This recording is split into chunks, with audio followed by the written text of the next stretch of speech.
Hey guys, welcome to The In-Between and our series on Heroes of Faith. Today we're looking at examples from the Bible of people who trusted God and lived by faith. We want to put our faith and trust in God the way they did. And we're going to go back to the Hall of Heroes to learn more about our next hero, Moses. Well, what are we waiting for? Let's go! All right, let's go. Do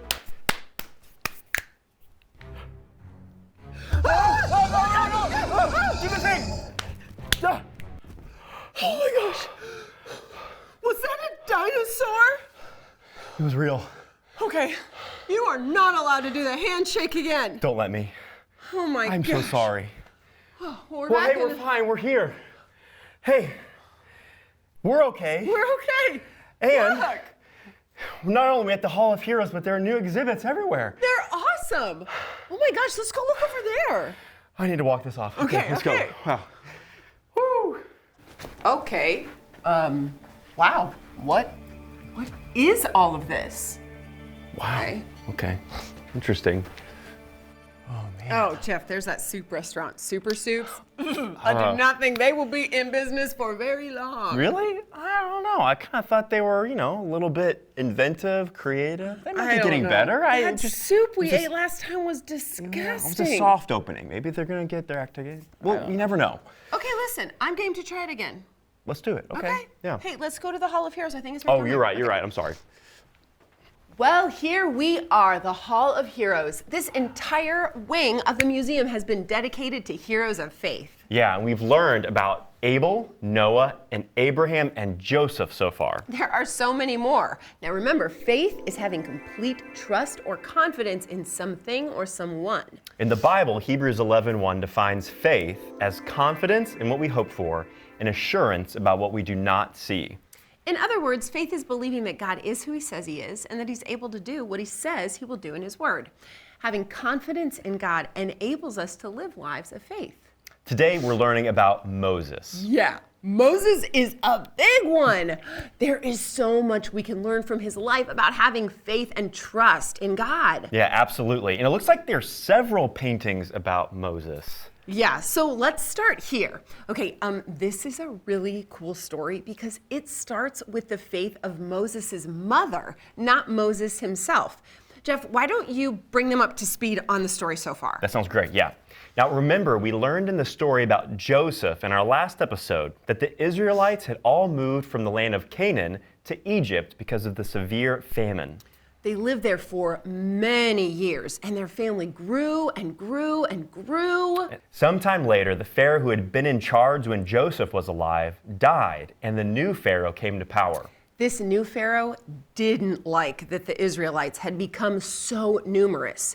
He was afraid that because there were so many of them, they might take over Egypt. So he wanted to stop them from growing. So what he did was he made a law that no male children born in Egypt would be allowed to live. That is terrible. It is terrible, but God was in control and had a plan.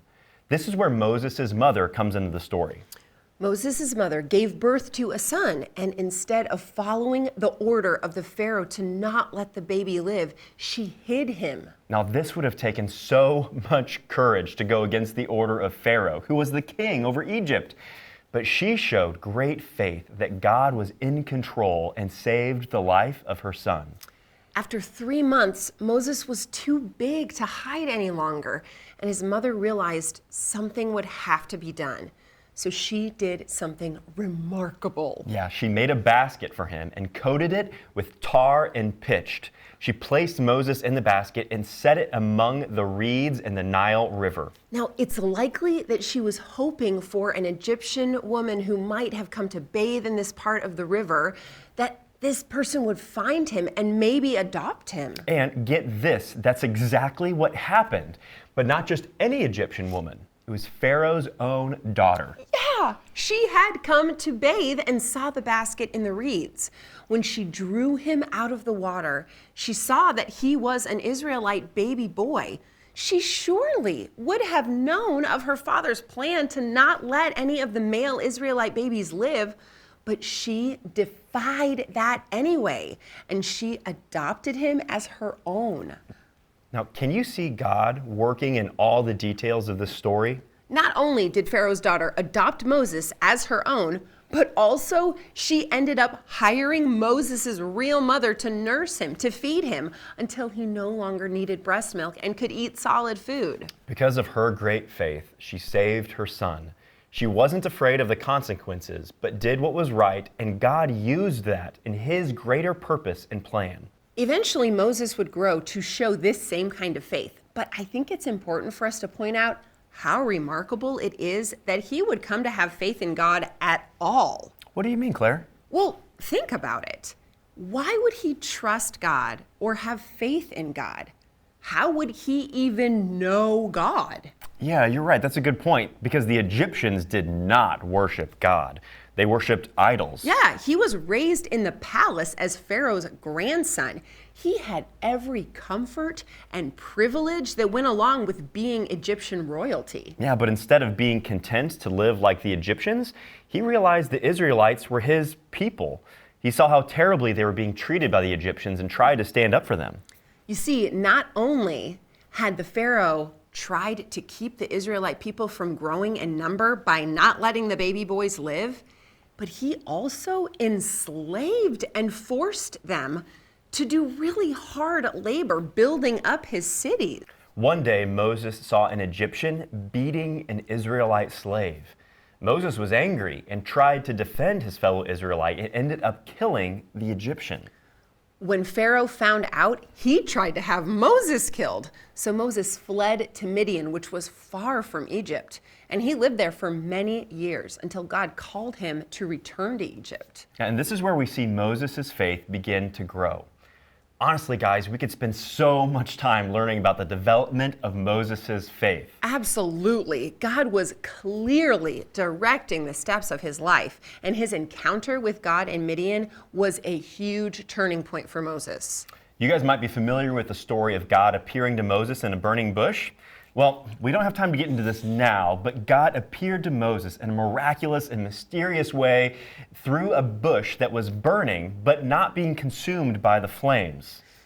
God told Moses that he had heard the outcry from his people, the Israelites, and he wanted Moses to go back to Egypt, to Pharaoh, to tell him to let the people go. And what happened next is incredible. Yeah, but you'll have to watch the next episode to find out. We'll learn how Moses trusted God and obeyed his word and went back to Egypt. Even though Pharaoh was in great power, Moses didn't fear him, but had faith that God would deliver the people from slavery like he said he would. So for now, let's remember that Moses' mother and Moses himself showed faith that didn't fear man. That's a really great point, Claire, but what do you mean by that? Well, the Pharaoh was the ultimate leader in Egypt, like a king or a president. He had so much power.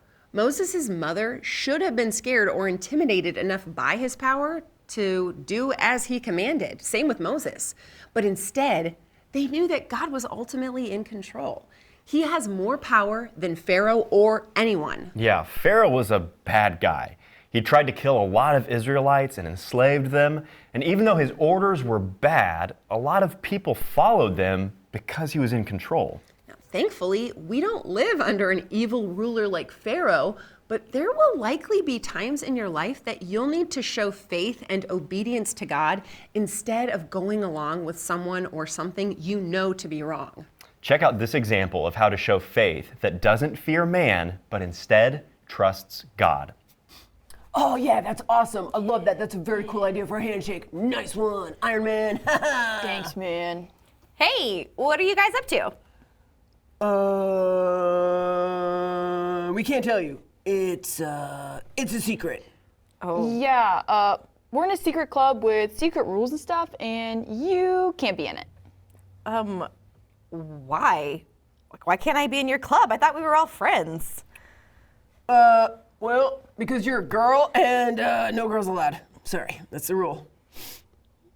It's one of the rules, and everyone in the club has to obey the rules. Seriously? But we've been friends for a really long time, and we're all superheroes.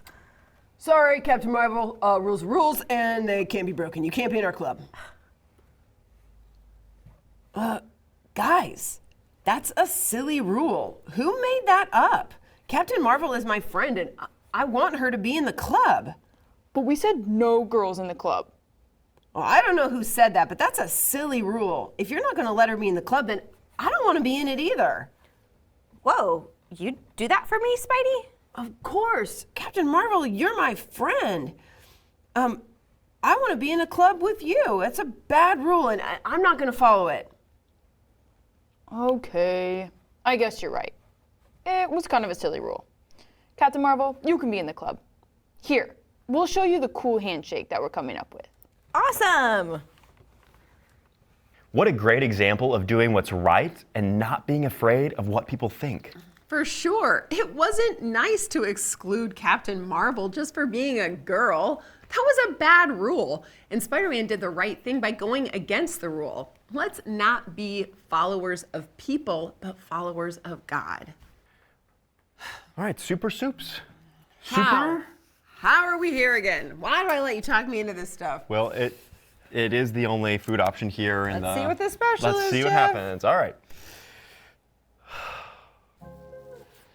Oh, I feel welcome. Oh yeah, very welcome. Oh, cinnamon. Interesting. Okay. Bold choice. Bold I choice. like Ew, lemon. Wouldn't put those together. Reconstituted. What does reconstituted even mean? Mushrooms and sprinkles. Oh, I don't like they're a fungus. I do like tortilla chips though. Yeah, very good. I'm gonna add the water. Okay, you add a little water. And the cinnamon. Oh, that's a That's a pretty lot of healthy cinnamon. amount of cinnamon.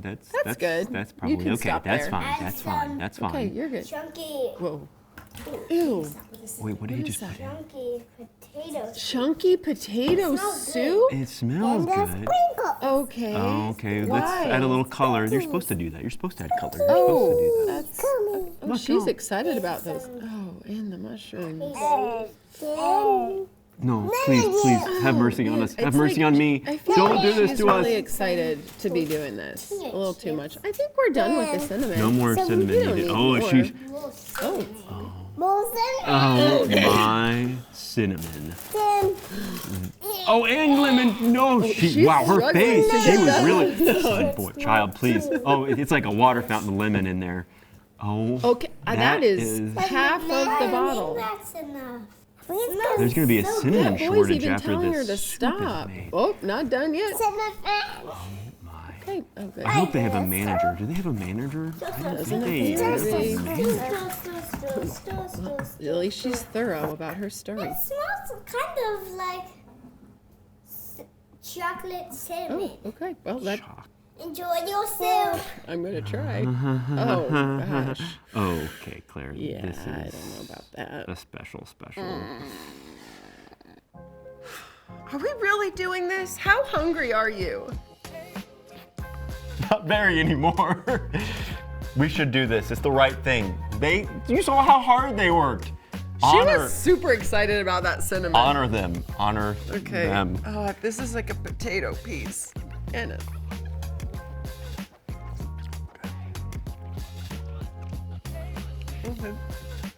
Okay.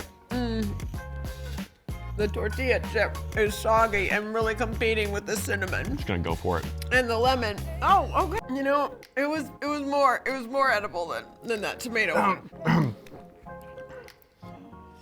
I don't think I want to finish this. I feel though. bad at what I just did. Okay. Okay. Should we be done? I feel like that was a good effort. Yeah, You we're really done. want more? I think that's all the time we have today, but we'll see you next time. Hey friends, we hope you enjoyed this episode. Wait. You should do the funny accent. Okay, let's go. Okay. Start over. Yeah. Make sure to like. Subscribe. Now we're Australian. And also ring the bell so that you never miss Another episode. Oh, hey.